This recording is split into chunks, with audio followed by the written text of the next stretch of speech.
أعوذ بالله من الشيطان الرجيم ولما جاءهم رسول من عند الله مصدق لما معهم نبذ فريق من الذين أوتوا الكتاب كتاب الله وراء ظهورهم كأنهم لا يعلمون۔ اور جب کبھی ان کے پاس کوئی ایسا رسول آیا جو ان کے پاس موجود کتاب کی تصدیق کر رہا تھا تو انہی اہل کتاب کے ایک گروہ نے اللہ کی کتاب کو یوں پس پش ڈال دیا جیسے وہ اسے جانتے ہی نہیں۔ اللہ رب العالمین نے اس آیت کے اندر یہود کی ایک بہت بڑی بیماری کا تذکرہ کیا ہے۔ یہ آخر ایمان کیوں نہیں لاتے تھے؟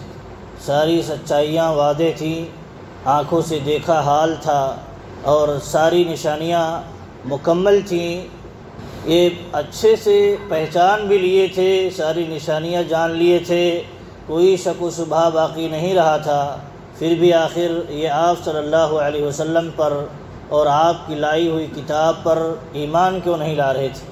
اللہ رب العالمین نے یہاں اسی کا تذکرہ کیا ہے۔ دراصل بات یہ ہے کہ جب انسان خواہش کا پجاری بن جاتا ہے تو وہ اپنی کتابوں میں جو چیز پاتا ہے اس پر بھی ایمان نہیں لاتا ہے۔ دعوے تو ہوتے ہیں کہ ہم تورات پر ایمان رکھتے ہیں، موسیٰ علیہ السلام کو ہم اپنا نبی اور رسول مانتے ہیں، لیکن جو موسیٰ علیہ السلام جو ان کی کتاب تورات جو اللہ رب العالمین نے نازل فرمائی تھی ان پر وہ جو کہتا ہے اس کے اندر جو چیز موجود ہے کیا یہ اس پر ایمان لاتے ہیں یا نہیں لاتے ہیں؟ اصل معاملہ یہی ہے، کیونکہ دعوے تو ہر کوئی کرتا ہے، ایمان کا دعویٰ کرتا ہے، اسلام کا دعویٰ کرتا ہے، جنت پانے کا دعویٰ کرتا ہے کہ ہم ہی ہیں جو جنت کے ٹھیکیدار ہیں، ہم ہی جنت میں جانے والے ہیں، باقی سارے جہنم میں جائیں گے، ہم ہی ہیں جو حقیقت میں کتاب و سنت کی زندگی گزارنے والے ہیں، باقی تو سب خود کی منمانی زندگی گزارنے والے ہیں۔ دعوے تو ہر کوئی کرتا ہے، لیکن دعوے میں سچا کون ہے؟ اصل یہ ہے، سچائی دیکھنی ہے اور دعوے کے حساب سے عمل کون کرتا ہے، ایمان کون لاتا ہے، دراصل یہ دیکھنا ہے۔ مسلمانوں میں بھی آج ہم میں سے بھی کتنے ہیں جو ایمان کا دعویٰ کرتے ہیں، اسلام کا دعویٰ کرتے ہیں، قرآن کو ماننے کا دعویٰ کرتے ہیں، حدیث کو ماننے کا دعویٰ کرتے ہیں، لیکن کتنے ہیں جو حدیث کو حقیقت میں مانتے ہیں، قرآن کو حقیقت میں مانتے ہیں؟ یہاں اللہ رب العالمین نے ذکر کیا کہ ان کے پاس جب بھی کوئی رسول آیا اور رسول ان کے خلاف باتیں نہیں کرنے والا آیا تھا، بلکہ ان کے کتابوں میں جو چیز موجود تھی اس کی تصدیق کرنے والا آیا، کوئی ان کے خلاف باتیں کرنے والا نہیں، جو ان کی کتابوں میں موجود چیز تھی اس کی تصدیق کرنے والا کہ جو تمہاری کتابوں میں موجود ہے ہم بھی وہی بات کرتے ہیں اور ہم تمہاری کتابوں کو سچا مانتے ہیں، تمہارے رسول کو صحیح مانتے ہیں، سچا مانتے ہیں۔ پھر بھی ان لوگوں نے کیا کیا؟ اللہ کی کتاب کو اپنے پیٹھ کے پیچھے ڈال دیا، پھینک دیا۔ اللہ رب العالمین نے جو لفظ استعمال کیا وہ نبذ فریق من الذین اوتوا الکتاب کتاب اللہ وراء ظہورہم، اپنے پیٹھ کے پیچھے اللہ رب العالمین کی کتاب کو ایک گروہ نے پھینک دیا، اسے پوش ڈال دیا، یعنی اس کی پرواہ نہ کی کہ اس کتاب میں کیا موجود ہے، ہم سے کس چیز کا مطالبہ کیا گیا ہے، پرواہ نہ کی، پھینک دیا کتاب کو۔ دیکھیے اہل علم کہتے ہیں کہ نبذہ میں یہ ہوتا ہے بے رغبتی سے، یعنی اس چیز کی طرف آپ کو حاجت نہ ہو یا آپ کو ضرورت نہ ہو یا آپ چاہتے ہی نہ ہو اس چیز کو، اس کو دور کر دے یا اس سے منہ موڑ لے، اسے کہا جاتا ہے نبذہ کہا جاتا ہے کہ آدمی اس چیز کو نہ اپنانا چاہتا ہو، بے رغبت ہو، اس کا دل اس کو اختیار کرنا نہ چاہتا ہو اور اس کو دور کر دے اپنے سے، تو اس کو اللہ رب العالمین نے اس تعبیر سے استعمال کیا ہے نبذہ فریق، کہ ایک گروہ نے اللہ رب العالمین کی کتاب کو پھینک دیا، اپنے پس پش ڈال دیا۔ تو آج بھی معاملہ دیکھیے ایسے ہوتا ہے، بہت سارے حضرات ہیں آج یہی ہے کہ خواہش کے مطابق جو قرآن میں مل رہا ہے وہ لے رہا ہے، جو خواہش کے مطابق نہیں مل رہا اسے ایسے ہی چھوڑ دے رہا ہے جیسے اسے پتہ ہی نہیں ہے۔ یہاں اللہ رب العالمین نے ذکر کیا ایسے ہی وہ اپنے پشے پشت ڈال دے رہا ہے اس چیز کو، اس حکم کو، اللہ کی کتاب کو، جیسے وہ جانتا ہی نہیں ہے اس کے اندر موجود کیا ہے، علم ہی نہیں جیسے، حالانکہ علم ہے، جان بوجھ کر کے ایسے کرتا ہے۔ ایسے ہی آپ دیکھیں مسلمان بھی بہت ہیں، ایمان کا دعویٰ بھی ہے بہت، لیکن جہاں ان کے خواہش کے خلاف کوئی بات قرآن و حدیث میں آ جاتی ہے تو آپ دیکھیے انہیں کا معاملہ، وہ ایسا لگتا ہے کہ وہ اس کو جانتے ہی نہیں ہیں، دھڑا دھڑ اس کا انکار کر دیتے، ہم نہیں مانتے، یہ کہاں حدیث میں ہے، کہاں قرآن میں ہے، اس کا یہ معنی تھوڑی ہے، انکار کر جاتے ہیں۔ تو اس کا یہی ہے معنی کہ وہ قرآن کو پھینک دیتے ہیں، احادیث کو چھوڑ دیتے ہیں، اور یہ بہت بڑا جرم ہے، یہ کفر ہے۔ اللہ رب العالمین نے یہاں ذکر کیا، یہ جو یہود کی بیماریاں تھیں، کئی بیماریاں تھیں، ایک یہ کہ ان کی خواہش کے مطابق جو چیز ملتی لے لیتے تھے، جو چیز نہیں ملتی چھوڑ دیتے تھے۔ آج یہاں ہمارے ہاں بھی یہ بیماری ہے۔ اور دوسرا یہ کہ وہ سرے سے جن چیزوں پر ایمان لانے کا مطالبہ تھا، ان کی کتابوں میں موجود تھا، اس پر وہ ایمان نہیں لاتے تھے، انکار کر جاتے تھے۔ اللہ کے رسول پر ایمان لانے کا مطالبہ تھا، عیسیٰ علیہ السلام پر ایمان لانے کا مطالبہ تھا، سرے سے وہ انکار کر گئے۔ تو ہمارے ہاں بھی بہت سارے ہیں جو سرے سے ہی انکار کر جاتے ہیں، ہم فلاں مسئلے میں ہم مانتے ہی نہیں، قرآن میں ہے، حدیث میں ہے، تو ہم نہیں مانتے۔ یہ کفر کی بیماری ہے۔ ایسے ہی ایک بیماری یہ ہے کہ جو ان کے خواہش کے مطابق نہ ہو، ان کے خواہش کے مطابق نہ ہو، لیکن قرآن میں موجود ہو، حدیث میں موجود ہو، تو کیا کرتے تھے، اس کو چھپا لیتے تھے، جانتے بوجھتے اس کو چھپا لیتے تھے، تاکہ ہمارے لوگوں کو پتہ نہیں رہے گا تو سوال نہیں کریں گے، اور ہم جو کچھ بتا دیں گے انہیں وہ مان لیں گے۔ تو یہ بھی کیا ہے، چھپانا اس غرض سے تاکہ ہمیں سچائی پر ایمان نہ لانا پڑے، اور یہ انکار کی ایک شکل ہو، تو یہ بھی کفر ہے۔ اور آپ دیکھیں اللہ رب العالمین نے جو یہ کہا کہ یہ لوگ اللہ کی کتاب کو پشے پش ڈال دیتے تھے، تو قتادہ بن دعامہ السدوسی رحمۃ اللہ علیہ کہتے ہیں ان القوم کانوا یعلمون، یہ قوم جو ہے یہود جانتی تھی، علم رکھتی تھی، ولیکنہم افسدوا علمہم، لیکن انہوں نے اپنے علم کو برباد کر دیا تھا۔ علم تو تھا لیکن علم پر عمل نہیں تھا، علم پر ایمان نہیں تھا، تو انہوں نے کیا کیا، اس علم کو برباد کر دیا تھا۔ آگے کہتے ہیں وجحدوا، انکار کیا، جو کچھ ان کے پاس علم تھا اس کا انکار کر دیا، وکفروا، کفر کر دیا، اور وکتموا، چھپا لیا، انکار کر دیا، کفر کر دیا۔ یہی بیماریاں تو آج بھی پائی جاتی ہیں یہود کے اندر۔ یہ اصل بیماری اور اصل سرکشی اور شیطانی رویہ تھا، وہ یہی تھا کہ وہ علم کے باوجود کیا کرتے تھے، انکار کر جاتے تھے، کفر کر جاتے تھے، چھپا لیتے تھے یا اس کو بدل دیتے تھے تاکہ لوگوں کو یہ لگے ایسا ہی ہے۔ یہ بیماری اگر ہمارے اندر بھی پائی جائے تو وہی یہود کا رویہ ہمارے ہاں بھی ہے، پایا جاتا ہے، بیماری پائی جاتی ہے، اصلاح کی ضرورت ہے۔ آج یہ بیماری بہت حد تک اس امت میں بھی داخل ہو گئی ہے، اور اللہ رب العالمین نے ذکر کیا ہے کہ اہل کتاب بھی دعویٰ کرتے تھے کتاب پر ایمان کا، تورات پر ایمان کا، اپنے رسول موسیٰ پر ایمان کا علیہ السلام، لیکن ایمان میں وہ کتنے سچے تھے، اپنے دعوے میں کتنے سچے تھے، اللہ رب العالمین نے ساری ہسٹری، ساری تاریخ ان کی بتا دی ہے۔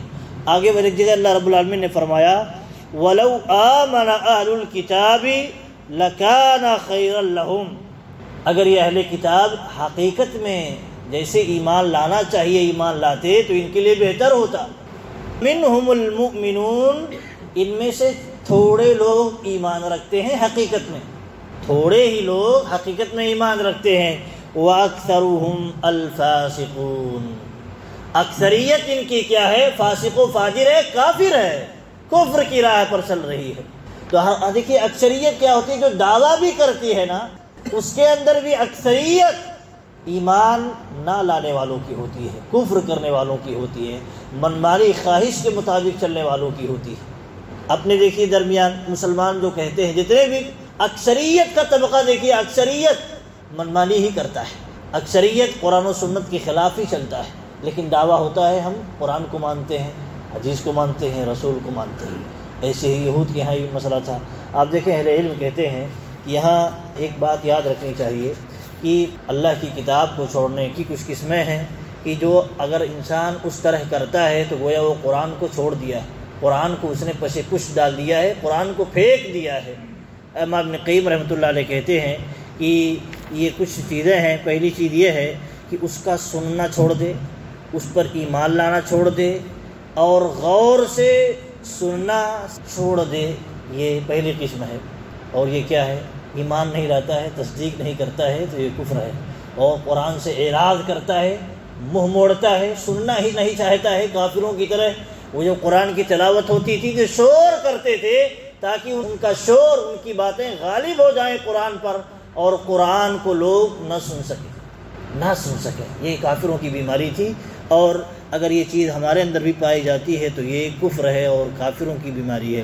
دوسری چیز یہ ہے کہ عمل کرنا چھوڑ دے، قرآن میں جو چیز ہے جانے سمجھے، عمل کرنا چھوڑ دے، اور قرآن کے اندر جو حلال بتایا گیا ہے، جو حرام بتایا گیا ہے، اس پر ٹھہر جانا، اس کو اختیار کر لینا، اس کو بھی چھوڑ دے، اگرچہ اسے پڑھ رہا ہو، ایمان رکھ رہا ہو۔ کہہ رہا کہ ہم مانتے ہیں کہ سود حرام ہے، اور زنا حرام ہے، شراب حرام ہے، فلاں فلاں کام حرام ہے، مانتا ہوں قرآن میں ہے، لیکن عمل نہیں کر رہا ہے، تو یہ بھی قرآن کو چھوڑنا ہو گیا۔ قرآن کو ایک جگہ پہ رکھ دے رہا ہے، اور منمانی اپنے حساب سے جو اسے اچھا لگ رہا ہے وہ کر رہا ہے، یہ بھی قرآن کا چھوڑنا ہی ہے۔ اور تیسری قسم یہ ہے کہ قرآن کو فیصل ماننا، قرآن کو ہر معاملے میں حاکم ماننا چھوڑ دے۔ اللہ رب العالمین نے کہا جب تمہارا اختلاف ہو جائے تو اللہ اور اس کے رسول کی طرف رجوع کرو۔ اختلاف جس بھی مسئلے میں ہو گیا تو حل کہاں ملے گا؟ اللہ کی کتاب میں، رسول اللہ صلی اللہ علیہ وسلم کی حدیث میں۔ لیکن انسان کیا کرتا ہے؟ خواہش کے مطابق کہیں بھی جاتا ہے، کہیں کورٹ کچہری جائے گا، پولیس جائے گا، کہیں عدالتوں کا دروازہ کھٹکھٹائے گا، لیکن قرآن و سنت کی طرف نہیں آئے گا، کسی عالم کے پاس آ کر کے نہیں پوچھے گا اس ہمارے جھگڑے میں صحیح رہنمائی کتاب و سنت کی روشنی میں کیا ہے، آپ ہمیں ذرا بتا دیں۔ تو یہ بھی کیا ہے؟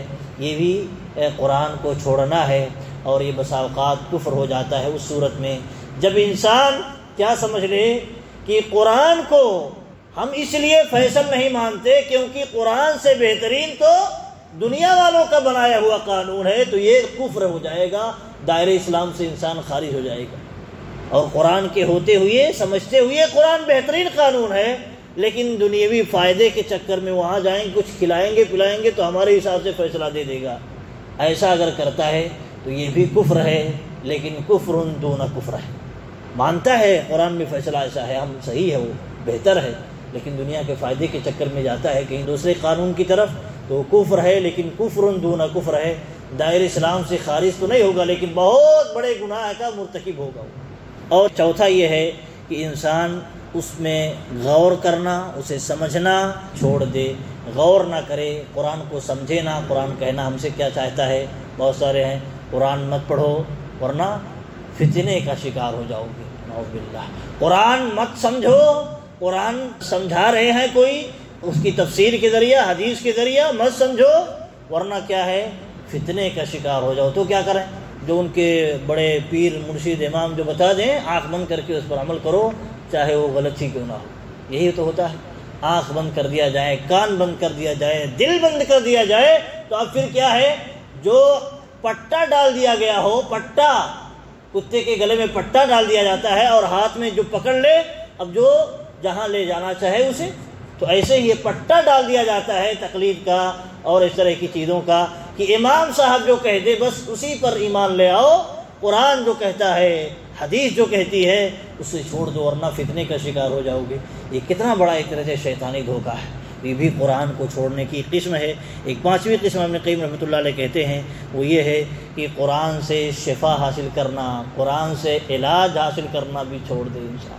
اس میں کہا ہے کہ یہ علاج ہے، اس کے اندر علاج ہے، شفا ہے، بیماری، دل کی بیماری کا علاج بھی ہے، جسمانی بیماری کا علاج بھی ہے۔